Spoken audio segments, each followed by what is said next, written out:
والسلام علی رسول اللہ اما بعد۔ جنازے کے مختلف مسائل زیر بحث ہیں۔ گزشتہ حدیث میں اللہ کے نبی صلی اللہ علیہ وسلم کے دور کا ایک واقعہ کہ ایک صحابیہ تھی اور وہ اللہ کے نبی کے پاس آئی، اللہ کے نبی سے کہتی ہے کہ طہرنی یا رسول اللہ کے نبی مجھے پاک کیجیے گا۔ تفصیلی واقعہ ہم نے پڑھا تھا جس میں مسئلہ یہ گزرا تھا کہ اگر کسی مسلمان مرد یا کسی مسلمان عورت سے بدکاری ہو جائے اور اسے رجم کر دیا جائے تو اس کے اوپر نماز جنازہ پڑھا جانا ہے۔ گناہ ہے، آگے گناہ کی اسے سزا بھی مل گئی، اور یہ حد گناہوں کے لیے کفارہ ہوا کرتے ہیں، لہٰذا اس سے ہمیں یوں نفرت کر کے ایسے ہی دفنانا یہ شرعاً درست اور جائز نہیں۔ آج ہم حدیث پڑھیں گے 550۔ وعن جابر بن سمرہ رضی اللہ تعالیٰ عنہ قال، جابر بن سمرہ رضی اللہ تعالیٰ عنہ سے مروی ہے، انہوں نے کہا اتی النبی برجل، اللہ کے نبی کے پاس ایک بندہ لایا گیا، ایسا بندہ قتل نفسہ بمشاقص، جس نے چھریوں کے ساتھ اپنے آپ کو قتل کر لیا تھا، خودکشی کی تھی اس نے۔ فلم یصلی علیہ، اللہ کے نبی صلی اللہ علیہ وسلم نے اس کے اوپر جنازے کی نماز نہیں پڑھی۔ رواہ مسلم، یہ روایت صحیح مسلم میں موجود ہے۔ مسئلہ بالکل واضح ہے کہ چونکہ خودکشی یہ بنیادی طور پر جو ایک عنصر، ایک وجہ، ایک سبب ہے، وہ ہے اللہ تعالیٰ کی رحمت سے نا امیدی، اور شرک کے بعد سب سے بڑا گناہ وہ نا امیدی ہے۔ تو جو کوئی بھی بندہ وہ خودکشی کرتا ہے تو دراصل وہ اللہ تعالیٰ کی رحمت سے بالکل نا امید ہو کے یہ کام کر رہا ہوتا ہے۔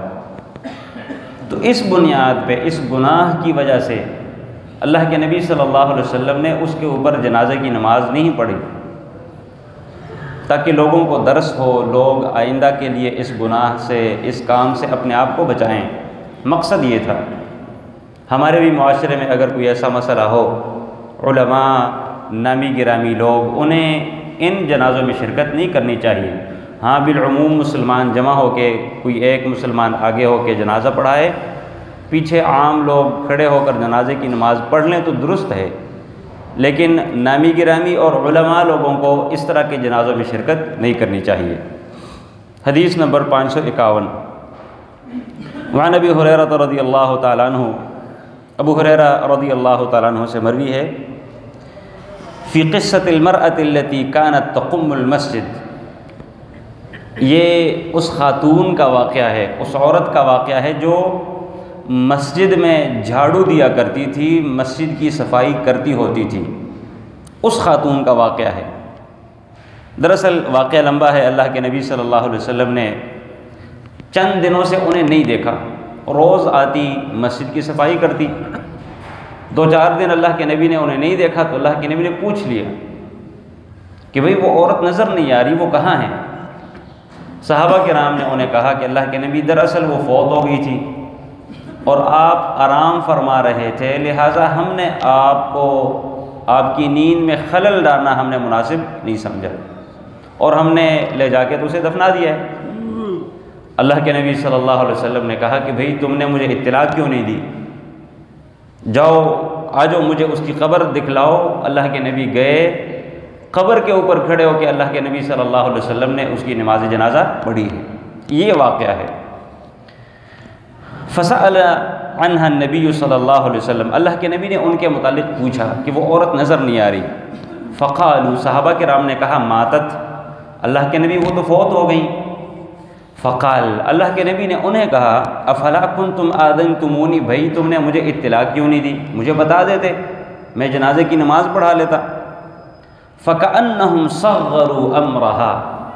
صحابہ کرام کے ذہنوں میں دراصل اس خاتون کا معاملہ بڑا معمولی تھا کہ یہ تو ایک عام عورت ہے، کوئی خاص ویلیو نہیں اس کی معاشرے میں، کوئی نامی گرامی نہیں ہے۔ عموماً معاشروں میں اس طرح کے لوگ ہوا کرتے ہیں جنہیں لوگ نہیں جانتے اور لوگ انہیں کچھ سمجھتے بھی نہیں۔ تو صحابہ کرام کے ذہنوں میں بھی اس خاتون کے حوالے سے یہی ایک بات تھی۔ فقال، اللہ کے نبی صلی اللہ علیہ وسلم نے کہا، دلونی علی قبرہا، بھائی مجھے اس کی قبر دکھلاؤ۔ فدلوہ، اللہ کے نبی صلی اللہ علیہ وسلم کو ان کی قبر دکھائی گئی، صحابہ کرام نے انہیں دکھائی۔ فصلی علیہا، اللہ کے نبی نے قبر کے اوپر کھڑے ہو کے نماز جنازہ پڑھی۔ متفق علیہ، یہ بخاری اور مسلم کا واقعہ ہے۔ وزاد مسلم، امام مسلم نے کچھ تھوڑے سے الفاظ زیادہ نقل کیے ہیں۔ ثم قال، اللہ کے نبی نے کہتے ہیں کہ جب نماز جنازہ پڑھی تو اللہ کے نبی نے فرمایا کہ ان هذه القبور مملوءة ظلما، یہ جو قبریں ہیں یہ اندھیروں سے بھری ہوئی ہوتی ہیں، ان قبروں میں اندھیرا ہوتا ہے۔ علی اہلہا، جو لوگ ان قبروں میں ہوتے ہیں ان کے اوپر ان قبروں میں اندھیرے ہوتے ہیں۔ وَإِنَّ اللَّهَ يُنَوِّرُهَا، اور یقیناً اللہ تعالیٰ ان اندھیروں کو اجالوں میں، روشنیوں میں تبدیل کر دیتا ہے۔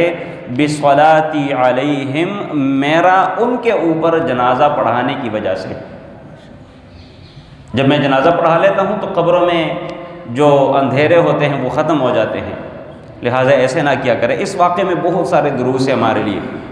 ایک تو بنیادی ہمارے لیے جو درس ہے، کسی بھی مسلمان کو حقیر نہیں سمجھنا چاہیے، کسی بھی مسلمان کو۔ عین ممکن ہے وہ ایسا کوئی اس کا معاملہ ہوگا ہم اسے کچھ بھی نہیں سمجھیں گے، جبکہ اللہ تعالیٰ کی نظروں میں وہ بڑی اونچی شان والا ہوگا۔ اب انہی کو دیکھ لیں، ایک عام خاتون ہے، کوئی زیادہ اس کا مطلب ہے کہ ایسا کام نہیں تھا، صرف مسجد کی صفائی ستھرائی کا کام کرتی۔ اللہ کے نبی صلی اللہ علیہ وسلم نے کس قدر انہیں پروٹوکول دیا ہے۔ تو کسی بھی مسلمان کو حقیر مت سمجھیں۔ ممکن ہے کمیاں، کوتاہیاں، غلطیاں، گناہ ہر شخص میں، کس میں نہیں ہے، لہٰذا اپنے مسلمان بھائیوں سے پیار اور محبت کے ساتھ پیش آیا کیا کریں۔ اور اس کا ایک مختصر سا میں آپ کو نسخہ بتا دیتا ہوں۔ جو لوگ عمر میں زیادہ ہیں ان کے بارے میں یہ سوچیں کہ بھئی ان کی عمر زیادہ ہے لہٰذا ان کی نیکیاں مجھ سے زیادہ ہیں۔ اب ظاہری بات ہے، ایک بندے کی عمر 20 سال ہے، اس کے مقابلے میں دوسرے بندے کی عمر وہ 25 سال ہے، تو 5 سال اس نے رمضان کے روزے زیادہ رکھے، 5 سال اس نے نمازیں زیادہ پڑھی ہیں، 5 سال میں اس نے یقیناً سبحان اللہ، الحمدللہ، ذکر و اذکار زیادہ کیے ہوں گے، 5 سال میں اس نے اور نیکی کے کام کیے ہوں گے۔ لہٰذا اپنوں سے بڑوں کو اس نظر سے دیکھیں کہ بھئی ان کی نیکیاں مجھ سے زیادہ ہیں، اور اپنوں سے چھوٹوں کو یوں اس نظر سے دیکھیں کہ ان کی عمر تھوڑی ہے لہٰذا ان کے گناہ مجھ سے تھوڑے ہیں۔ اب ظاہری بات ہے میرے 20 سال کے گناہ ہیں، میرے مقابلے میں ایک مسلمان ہے اس کے 15 سال کے گناہ ہیں، اب 20 سال کے گناہ زیادہ ہیں بنسبت 15 سال کے، لہٰذا تواضع انکساری اپنے اندر پیدا کیجیے گا۔